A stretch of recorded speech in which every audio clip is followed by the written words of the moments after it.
Il était bien là, amarré à la Grande Motte à l'occasion du salon des multicoques. Et nous étions nombreux à l'attendre. Premier constat, le design général du bateau est assurément réussi et moderne. Les étraves inversées, avec une subtile cassure d'angle, les longs redans arrondis, la courbe de la partie supérieure des hublots de la nacelle et la tonture marquée du pont y sont pour beaucoup.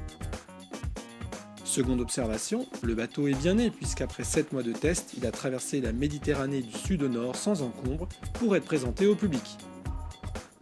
Pour la construction, le chantier a retenu le sandwich pour les œuvres mortes afin de gagner du poids dans les hauts et le monolithique dans les fonds afin de faciliter les éventuelles réparations.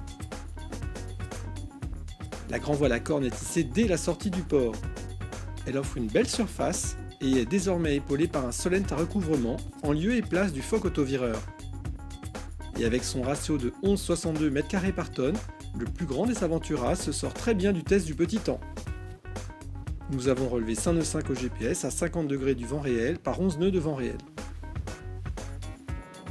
Les ailerons tandem améliorent encore le rendement au près. Au débridé, on atteint les 7 nœuds, les étraves inversées commencent à marsouiner joliment, et avec le Gennaker, nous relèverons une pointe à 8 nœuds 3. Le barreur est installé en hauteur dans l'échancrure du Bimini. Confortablement calé, il profite d'une barre sensible et précise, une belle vue dégagée sur le plan d'eau. À sa portée, 3 winches prennent en charge toutes les manœuvres. Celui de devant est électrique, il est dédié aux drisses, bosses et écoutes de foc et de Gennaker.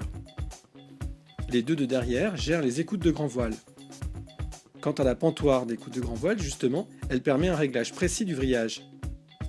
Le plan de pont offre une circulation générale irréprochable avec de belles surfaces planes, de bons cale-pieds et un roof bardé de mains courantes inox. Bravo également pour les sièges de balcon et surtout les dossiers qui bordent l'arrière des trampolines. Le top pour le farniente. Enfin, bon point pour les jupes arrière, véritables invites à la baignade. Le cockpit est immense, bien dégagé et pour partie seulement coiffé par le Bimini, ce qui n'est pas désagréable au final. Sur tribord, une grande table et une belle méridienne pour lire ou se reposer.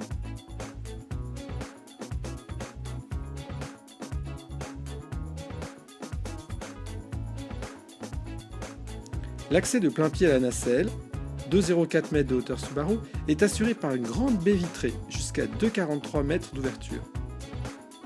Le chantier a opté pour une cuisine sur bâbord, un meuble central et enfin un carré et coin navigation repoussé tout à l'avant au pied du mât. La surface vitrée est généreuse, l'aération est assurée par 4 panneaux, 2 petits et 2 grands. Les boiseries sont ici à l'honneur, mais le constructeur est ouvert à toutes sortes de finitions et même à des trames d'emménagement différentes de celle qui est proposée ici, très convaincante en mer du reste.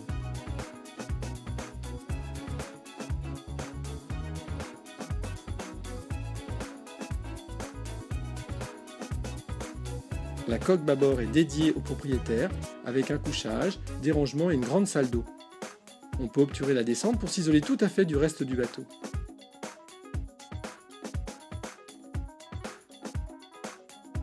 Dans la coque tribord, 2 cabines à chaque extrémité et 2 cabinets de toilette en coursive.